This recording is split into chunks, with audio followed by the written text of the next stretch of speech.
किसी ने बड़ी कमाल की बात कही है। एक आसमां कम पड़ता है और आसमां मंगवा दो, बेसब्र मेरी उड़ाने हैं, मेरे पंख नीले रंगवा दो। राधे राधे दोस्तों, एनकरेजिंग वैल्यूज में आपका स्वागत है। एक बार की बात है, एक राज्य में बहुत ज्ञानी गुरु रहा करते थे। राज्य के सारे बच्चे उनसे शिक्षा लेने के लिए आया करते थे। एक दिन महाज्ञानी गुरुजी ने सभी शिष्यों को बुलाकर कहा कि मैं तुम सबकी परीक्षा लूंगा, उसमें जो उत्तीर्ण होगा वह राज्य का कुलगुरु बनेगा। गुरु श्रेष्ठ कहते हैं, कल से प्रातःकाल रोजाना एक एक शिष्य को सूर्योदय के समय पास ही के नदी के तट पर जाना है और वहां पर कुछ विचित्र घटना होगी। उस विचित्र घटना के बारे में उस शिष्य को सभी शिष्यों को बताना होगा। इतना कहकर गुरु वहां से चले जाते हैं। सभी शिष्य सोच में पड़ जाते हैं, ऐसी कौन सी विचित्र घटना होने वाली है नदी के तट पर। लेकिन कोई नहीं। अगले दिन एक शिष्य सूर्योदय के समय नदी तट पर जाता है और देखता है कि वहां पे क्या विचित्र घटना होने वाली है। सूर्योदय के समय वह शिष्य देखता है कि एक सेब नदी में तैरता हुआ उसकी तरफ आ रहा होता है।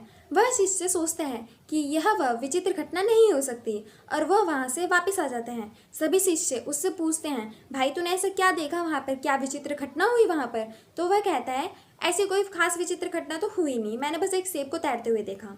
अगले दिन दूसरा शिष्य जाता है, उसे भी वही सेब दिखता है, सूर्योदय के समय तैरता हुआ उसकी तरफ आ रहा होता है।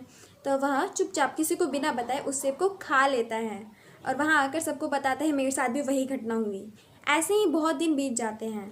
उन सभी शिष्यों में से एक शिष्य बहुत बुद्धिमान होता है। वह भी सूर्योदय के समय नदी के तट पर जाता है और सेब को बहता हुआ देखता है। वह सेब उसकी तरफ आकर रुक जाता है।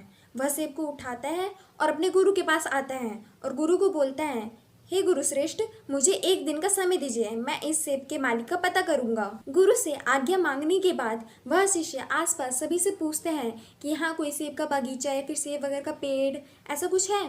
तो सभी उसे बताते हैं कि नदी के तट के पास एक सेब का बागान है। वह उस तरफ जाता है, वहाँ के मालिक को बोलता है कि यह सेब आपका है, आपके बागीचे में से टूटकर यह नदी में बह गया था। तो बागीचे का मालिक बोलता है, अरे पगले, तू इस सेब को खा जाता ना, इससे क्या फ़र्क पड़ता है, ये मेरा है किसी का भी है, तू खा जाता, तेरे हाथ में तो मौज आई थी, तू खा लेता।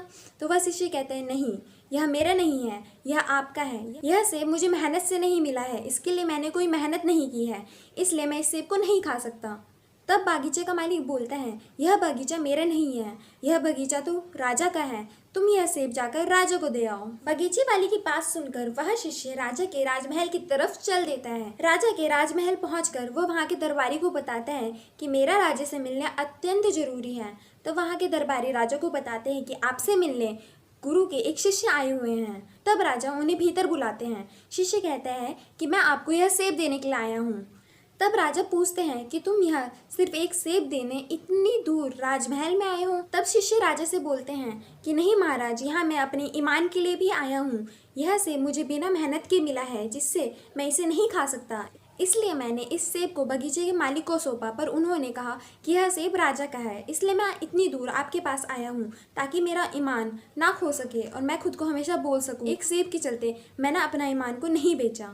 राजा उस शिष्य की बहुत प्रशंसा करते हैं और उस शिष्य को कुलगुरु बना दिया जाता है। इस छोटी सी कहानी से हमें यह सीख मिलती है, ईमानदारी से किया गया काम कभी नष्ट नहीं होता, आपको सक्सेस मिलके रहेगी। इंतजार कीजिए, वक्त आपका आने वाला है। तो कल हमने आपसे एक छोटा सा सवाल पूछा था, उसका सही जवाब इन्होंने दिया है। आज भी हम आपके लिए एक छोटा सा सवाल लेकर आए हैं, रामचरितमानस की रचना किसने की और कब की? अगर आपको यह कहानी पसंद आई हो तो अपने दोस्तों के साथ इस कहानी को शेयर करें। जय श्री कृष्ण।